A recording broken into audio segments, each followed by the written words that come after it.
দেয়ালের আড়াল থেকে একটি লাশ টেনে কাঁধে তুলে নিয়ে যাচ্ছে ভবঘুরে পাগল বেশে ঘুরে বেড়ানো এক ভয়ঙ্কর সিরিয়াল কিলার। গত 7 মাসে একের পর এক 6টি খুন করেছে সে। হত্যার পর প্রমাণ লোপাট করতে কয়েকটি মরদেহে আগুন দিয়ে পুড়িয়ে ফেলা হয়েছে। পুলিশের জিজ্ঞাসাবাদে এই ভয়াবহ হত্যাকাণ্ডগুলোর সঙ্গে নিজের সম্পৃক্ততার কথা স্বীকার করেছে ছদ্মবেশী এই ব্যক্তি।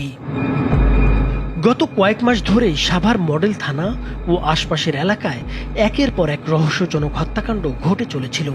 কখনো হঠাৎ লাশ পাওয়া যাচ্ছে, কখনো আগুনে পোড়া মরদেহ।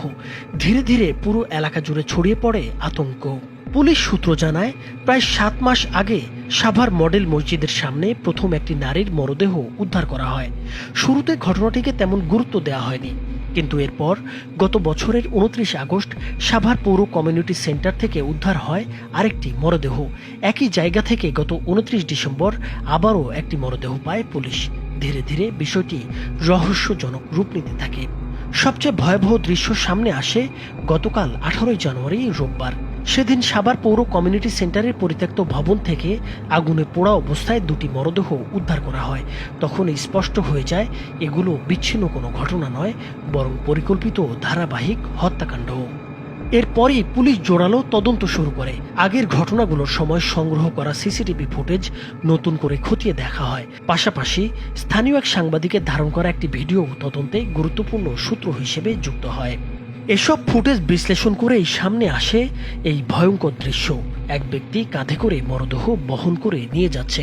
ওই ব্যক্তিকে এলাকাবাসী চিনত ভবঘুরে হিসেবে। দিনের পর দিন তাকে সাভার ব্যাংক কলোনি বা লালটেক এলাকায় ঘোরাঘুরি করতে দেখা যেত। কখনো চুপচাপ বসে থাকতো, কখনো নিজের সঙ্গে নিজেই বিড়বিড় করে কথা বলতো। কেউ ভাবেনি এই মানুষটাই এমন ভয়ঙ্কর অপরাধের সঙ্গে জড়িত। মেয়েটার মায়ের আঙ্গুল বাপ জোশী। পুলিশ পরে তাকে আটক করে। তার নাম মশিউর রহমান খান সম্রাট। প্রাথমিক জিজ্ঞাসাবাদ শেষে পুলিশ জানায়, ভবঘুরে হিসেবে ঘোরাফেরা করলেও সম্রাটকে মানসিক বিকারগ্রস্ত বলা যাচ্ছে না। প্রাথমিক জিজ্ঞাসাবাদে সম্রাট স্বীকার করেছে গত 7 মাসে সে 6টি হত্যাকাণ্ড ঘটিয়েছে।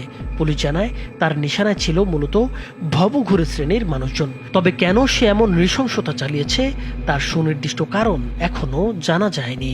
6টি হত্যার সাথেই সে জড়িত রয়েছে।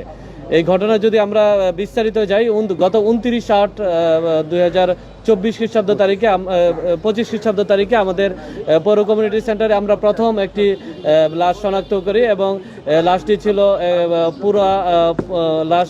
আমরা যখন পাই তখন তার মৃতদেহ প্রায় পুরা অবস্থায় ছিল। আপনারা সবাই সে বিষয়টি আপনারা জানেন। তার পরবর্তীতে আমরা 11/10/2025 তারিখে একই জায়গায় আমরা আরেকটি মৃতদেহ উদ্ধার করি। এই মৃতদেহটি একজন নারীর ছিল। এই নারীর বয়সও আনুমানিক 30 বছরের মতো ছিল। নিহতদের মধ্যে একজনের পরিচয় নিশ্চিত করা গেছে, বাকিদের পরিচয় এখনো অজানা। ডিএনএ পরীক্ষা আর নানা প্রক্রিয়ার মধ্য দিয়ে পরিচয় শনাক্তের চেষ্টা চলছে। ঘটনার তদন্ত এখনো চলমান। পুলিশ বলছে আরো নতুন তথ্য বেরিয়ে আসতে পারে। নাইমুর হোসেন, মাছরাঙ্গা টেলিভিশন।